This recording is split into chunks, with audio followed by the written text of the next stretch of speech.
Hi there, I'm William J. Lassiter, and I was just thinking about this rascal right here. This is called the Roberts Loom. It's a cast iron loom created in 1835. It was a weaving tool created by Richard Roberts. It was the first loom that was more productive than the hand looms made of wood. It was easily adjustable and reliable, and it led to its use, especially in the Lancashire cotton industry. And Roberts' loom is credited as being one of the first, if not the first, machine in the Industrial Revolution. Well, for those of you who are asleep during history class, the Industrial Revolution was a shift in culture in the 19th century in which machines began producing products on a large-scale basis that were before hard to produce and hard to come by. This shift changed the entirety of Western culture. I mean, think about this. You are listening to this or watching this on YouTube, and that means electricity, and you're probably sitting in a warm house, and you're probably wearing clothing that you have a sufficient amount of clothing, and you probably have had sufficient amounts of food. These are all things we take for granted now, but before the Industrial Revolution of the 19th century, all that was not the norm. The majority of people didn't have more than one or two changes of clothing. They didn't have more than 2 meals a day, and their foodstuffs was not luxurious enough. They lived in houses that were heated by fire only and cooled down by a fan or breezes. So they were very much at the mercy of the elements around them. Plus, they didn't have a lot of stuff. When you look at what people owned before the 19th century, that is in the 1700s and 1600s and prior to that, people didn't own a great many objects. Their houses were very Spartan in this. This is because there wasn't that much production of product, and so people didn't have that many things around them. Now you look around you, even in the room you're sitting in, and you have probably a great many things. People didn't have stuff before the 19th century when it was mass produced. Consider even our money system, which we now have as primarily a credit system. But if we go back to the cash system that was popular even recently, that was a system developed in the 19th century. I mean, the very earlier bills came from China. They were banknotes, documents of legal tender. But it wasn't until really the 19th century that there was a central bank issuing legal tender in the form of banknotes. The United States, for instance, they tried to create banknotes from a central bank in 1791 and 1816, but in 1862, the federal government of the United States printed banknotes on a regular basis. The banknote was originally a promise to the bearer that you could redeem it for gold. But in 1833, there was a Bank Charter Act, which established that banknotes would be considered as legal tender during peacetime. Before the 19th century, the 1800s, the Industrial Revolution, banknotes were a note that said you owned so much gold somewhere. But most people did their business in, guess what, gold and silver coins that were printed with the picture of the monarch who was reigning at the time on them. It was only when this new system developed in the Industrial Revolution that people suddenly started using paper money, banknotes, and started using money that was not worth the amount of gold that it represented, which is what we have now. We've shifted to credit, but essentially that's what we are basing our credit system on. The first Industrial Revolution was basically the turn of the century, the 1800s, based on the idea from the Enlightenment that the world itself was a machine, and that to create a better world, we have to understand the machine, and we have to improve the machine, we have to make the machine better. And the Enlightenment changed long-standing ideas about how the world was set up and how the world works. So that all of a sudden people were tinkering with things and changing things and altering things. Now, one of the remarkable things to me is that this Industrial Revolution changed so much about our society. I mean, certainly it changed travel, with the iron horse, the railroad. It changed communication. It changed how we produced many different products, but it changed especially our monetary system. Our monetary system up until the 19th century was based primarily on land and the ownership of land. Money is always generated in one of two ways. Either you sell product or you sell services. If you sell product, you either create the product with your own hands or you grow the product in fields. If you created the product with your own hands, then you were normally part of a guild of some kind. So if you were a musician, for instance, you were a guild of musicians, or if you were a weaver, you were the guild of weavers there in the north of Europe. But you didn't have this widespread machinery producing product that could be run by anybody. Even unskilled laborers could run machines if they were taught how. And this creation of machines then produced these factories, which produced large amounts of product, from facio, facere in Latin, to make or do. A factory was a place of making stuff. Two events at this time are really illustrative of just how important this shift really was. The first is that in 1848, there were these massive riots that occurred in Germany, and they were basically riots in order to improve the conditions of the working class. And it was in that very year that the Communist Manifesto was also written by Karl Marx as a sort of manifesto for this working class that had developed around these factories, around these machines. The other big event that normally goes unnoticed, although we still have it in our lexicon, is the rise of a group called the Luddites. Now we say a Luddite is anybody who doesn't like machinery or doesn't like advancements in technology. But at the time, the Luddites, they were a secret oath-based organization of English textile workers. That is, people that worked in the textile business. Essentially, a guild, or what was left of the guilds. Luddites were very well-trained artisans, and they saw the rise of the machines, which could be run by anybody, and which could produce a product at much greater rate than what they could do, that this rise of machines was going to put them out of business, that they were going to lose their jobs and their livelihoods, and they objected to it mightily. And so they tried to destroy the machines that were part of this industrial revolution. They were afraid that the time that they spent learning the skill of their craft would go to waste because machines could replace them very easily. Many of them owned workshops that had closed because factories replacing the workshops could sell the same products for a great deal less because their overhead was less. Furthermore, when workshop owners tried to find jobs at factories, it was hard to find jobs because producing stuff in factories required fewer workers than producing those same things in a workshop.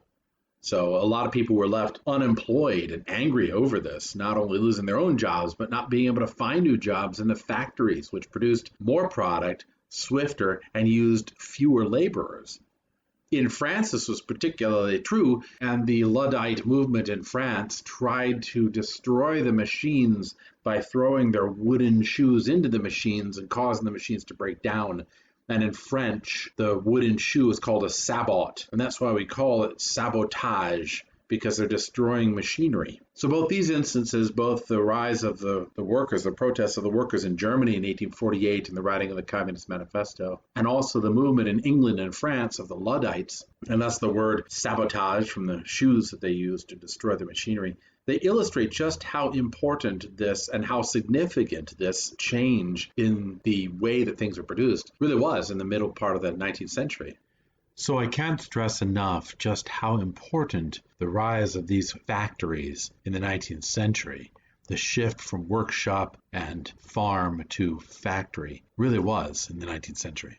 And when they began producing product, they shifted the way that money itself was generated.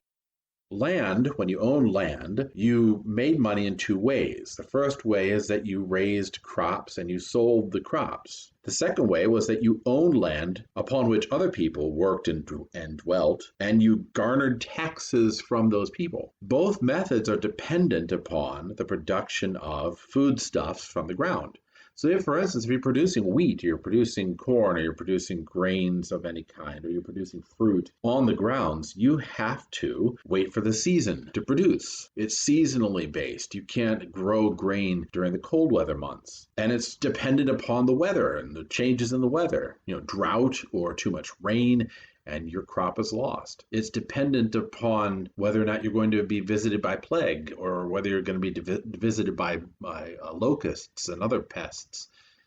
It's dependent on all these different factors. Then it's a lot of labor to till the soil, put the seed in the ground, and then to harvest the crop at the end and to process it and sell it. So it's a very labor-intensive life. And if you live in an agrarian society, you aren't just growing grain, you're normally running a farm too. And that means waking up early to milk animals and feed animals and to take care of the machinery on the farm. So you have this agrarian life, which is very labor-intensive and very dependent upon the weather and the changes of season and all sorts of other factors that are unforeseen. And when you produce the product, then when you produce the grains or whatever, you sell that off and you make money, so you're on top of the world. But then that might run out after a while, and you experience poverty. Same thing with somebody who owns land, because if you own land, you have a period of being able to gather taxes in and make tons of wealth, but you can't get taxes from people that can't pay their taxes because there's no harvest, or because there's a drought, or because there's a plague of some sort. So it's dependent upon seasons. And so people that owned land and that made money off of land were very locked into the seasonal cycle. When the Industrial Revolution occurred, you had factories, places that produced product, and they were not dependent on seasons. It doesn't matter what season it is when you're inside a building working a loom. It doesn't matter whether there are plagues or whether there's drought or whether there's too much rain. Your factory will produce product year-round, 24/7. It also is not labor-intensive in the same way that you have to have certain amounts of people there on the farm at certain times a year. It's only labor-intensive because you have to have a certain working group of people to run the machines and press the buttons and make sure that things are working, which means you don't have to worry about having a large body of people there at some time of the year and not at another. And you don't have to have people that are highly skilled at farming and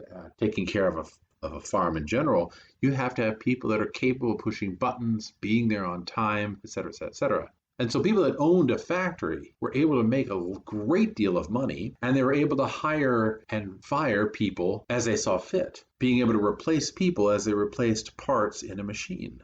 And this seems very bad to us, of course, because people are not parts in a machine. But on the other hand, it meant that anyone capable of pushing the buttons and running machines could be hired for a wage. And all of a sudden, you've got a large group of people who are making money, regular, steady money, by a not as labor-intensive job, which they could do without an intense amount of training either. Now, it varies, of course, because meat packing companies were pretty intensive and horrendous, and you had other jobs during the Industrial Revolution that are particularly nasty.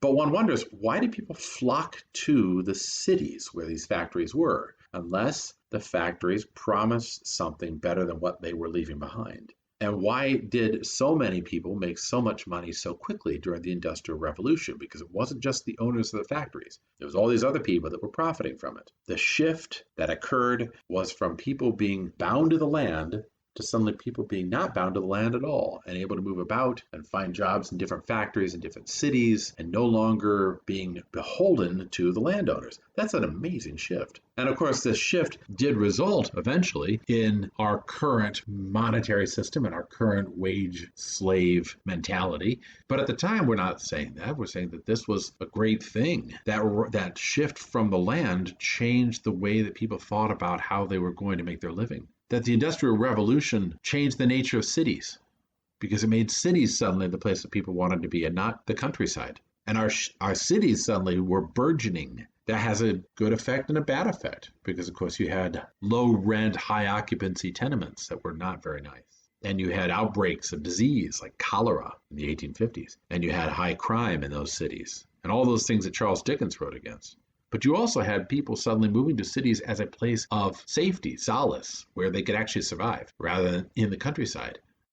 Our vision now of the countryside, several years under our belts of history, we think of the countryside as bucolic and pleasant, and the life of the farmer as being something quasi-romantic. But at the time, it wasn't at all. The life of the farmer was difficult, and living in the country was extremely harsh. It was difficult living. I mean, if you want to get a really good vision of what farm life might have looked like, or agrarian life might have looked like, for most generations in human history, you don't have to look further than the Irish potato famine, the Great Famine of 1845 to 49, where potato crops had all failed. And for 4 long years, people just starved. There was no relief. That's partly due to the way the English treated the Irish, it's true. But if you can imagine that being the normal condition of most agrarian societies throughout history, that is, depending upon feast or famine, you get an idea of what being landlocked was like, or what the life of agrarian society really was like. When I say romantic, I really do mean romantic, because the Romantic movement, literarily and intellectually, which was a reaction to this rising industrial vision that was occurring, especially with the burgeoning cities, really wanted to look back to a time period when things were simpler and people lived off the land. And they created this illusion that living an agrarian lifestyle was a better way of living. But of course, all those people doing that were aristocrats who had plenty of money from the taxes on their own land. They didn't really have a vision of what the hard scrabble life of the farmer actually was like. And that's why many people were on the move at the time of the Industrial Revolution, moving towards the cities for more work.